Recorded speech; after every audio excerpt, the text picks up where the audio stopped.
जय राजेश्वर भगवान। विद्यार्थी मित्रों नमस्कार। आज हम कक्षा 9 में भारतीय संस्कृति में गुरु शिष्य का संबंध आनंद शंकर माधवन जी का एक पाठ है जबरदस्त, उसकी चर्चा करने वाले हैं। भारतीय संस्कृति यानी हमारी भारतीय संस्कृति में गुरु और शिष्य के संबंध किस तरह के हैं और गुरु शिष्य को किस तरह से आदर देते हैं, उनको सम्मान देते हैं, उस बात को यह बहुत ही अच्छी तरह से बताने का प्रयत्न किया है। तो भारतीय संस्कृति में गुरु शिष्य के संबंध में, गुरु शिष्य की संबंध की बात करें तो विद्यार्थी मित्रों पहले के समय की बात करें हम तो पहले विद्यार्थी गुरु के पाठशाला में पढ़ने जाते थे, 10 साल वहाँ रहते थे, 12 साल रहते थे। और आज हम विद्यालयों में, स्कूलों में पढ़ने जाते हैं। पहले के ज़माने में गुरु और शिष्यों के बीच में जो वाणी वर्तन था, जो उनके साथ व्यवहार वर्तन था, और हाल के समय में जो वर्तन है उसमें बहुत सारा डिफरेंस है और बहुत सारा अलग अलग प्रकार है। लेकिन आज क्या होता है उस बात को हम आज चर्चा करने वाले हैं। हमारे समाज में व्यावसायिक संस्कृति की बोलबाला है, इसी कारण गुरु शिष्य संबंधों में परिवर्तन आया है। पहले विद्यालय मंदिर के समान माने जाते थे। शिक्षा देने वाला एक आध्यात्मिक अनुष्ठान था। वह परमेश्वर प्राप्ति का एक माध्यम था। पैसे देकर शिक्षा खरीदी नहीं जाती थी। आज स्थिति बिल्कुल बदल गई है और अब शिक्षण कार्य पेट पालने का साधन बन गया है।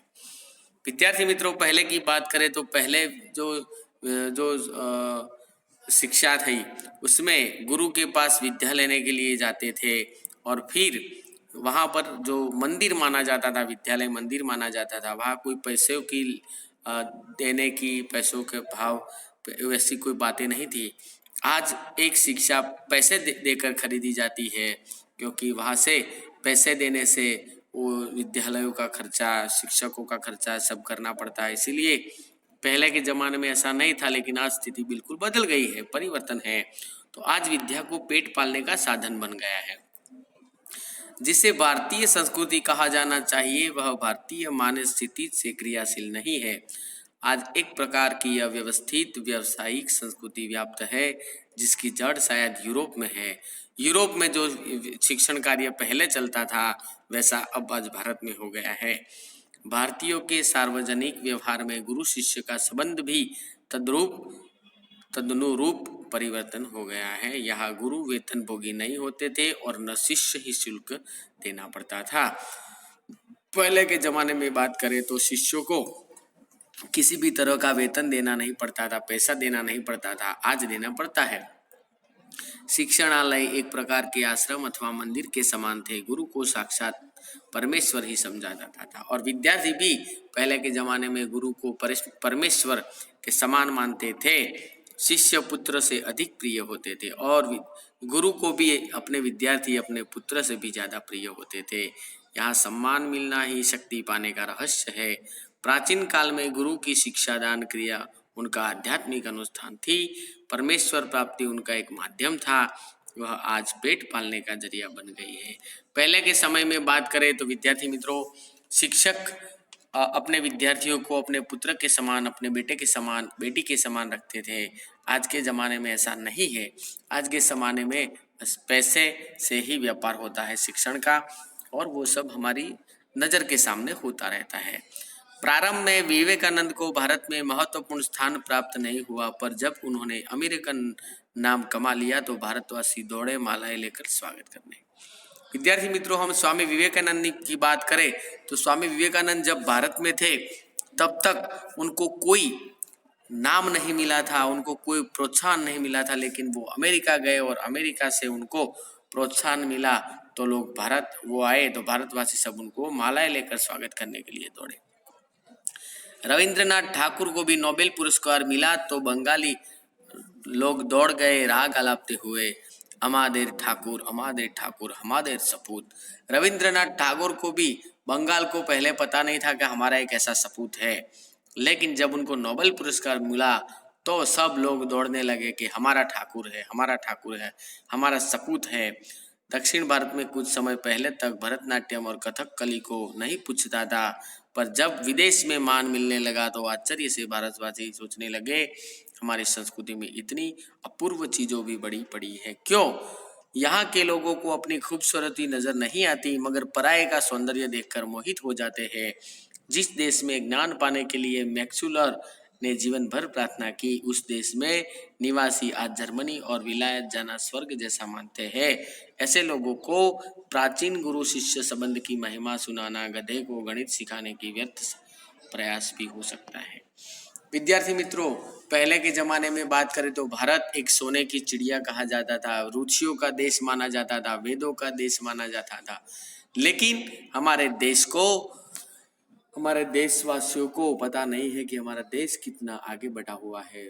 एक बात करें भरतनाट्यम, कथकली, भरतनाट्यम, ये सब जब उनको गौरव विदेश में मिला तब पता चला कि ये तो बहुत ही अच्छे और बहुत ही हमारे देश को एक आनंद देने वाली वस्तु है।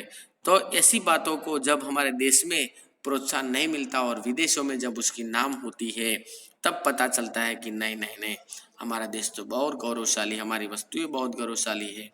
जिस देश में विद्या प्राप्त करने के लिए लोग विदेशों से आते थे और भारत को एक महान देश मानते थे, वही हमारे देश के कई लोग ऐसे हैं कि जर्मनी, जापान, अमेरिका जाने के लिए एक सपना मानते हैं, स्वर्ग मानते हैं।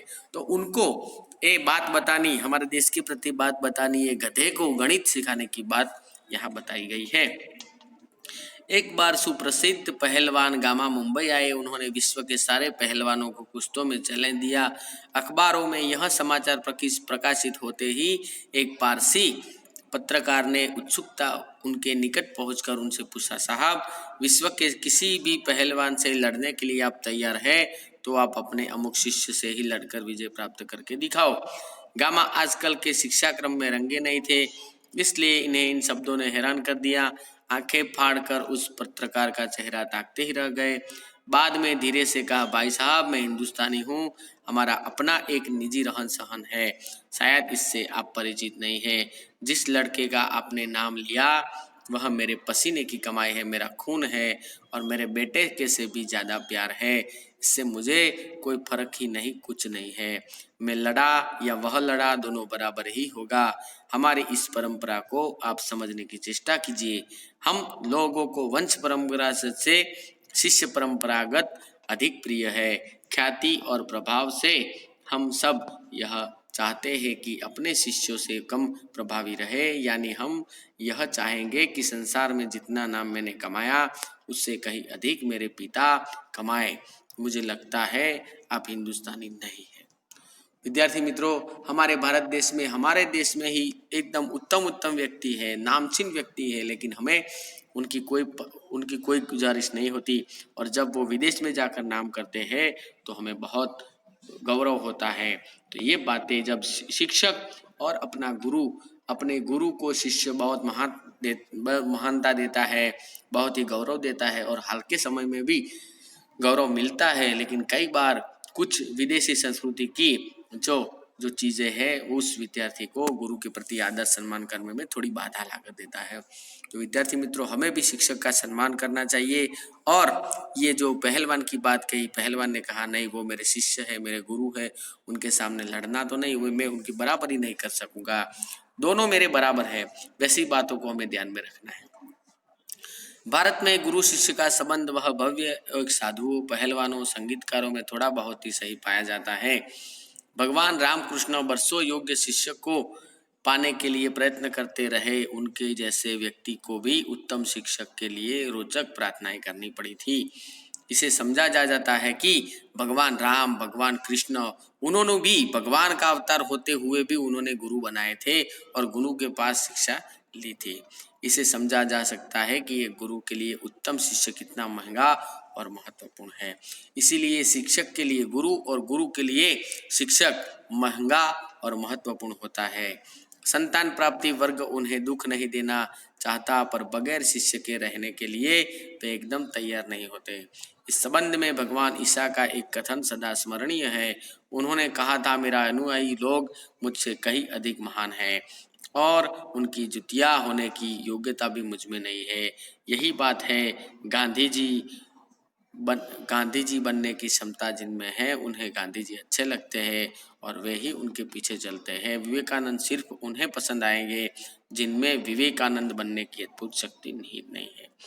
तो विद्यार्थी मित्रों, आज की बात करें तो हम हमारे गुरु के बताए रास्ते पर चलते हैं और सबको जो गुरु करते हैं वैसा ही हमें काम करना होता है। किसी को गांधी जी बनना होता है, किसी को विवेकानंद बनना है और उसी के साथ मेहनत करते हैं। और जिसको गांधी बनना है वो गांधी जैसा उनका वर्तन करता है, जिसको विवेकानंद बनना है वो विवेकानंद जैसी वर्तन करता है। कविता में मर्मग्न और रसिक स्वयं कवि ने अधिक महान होते हैं। संगीत के पागल सुनने वाले ही स्वयं संगीतकार से ही अधिक संगीत का रसास्थान करते हैं। यहाँ पूज्य नहीं पुजारी ही श्रेष्ठ है।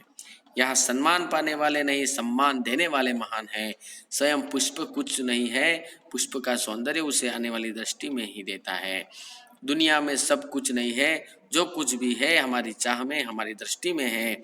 यह अद्भुत भारतीय व्याख्या अजीब सी लग सकती है, पर हमारे पूर्वज सदा इसी पथ के यात्री रहे हैं।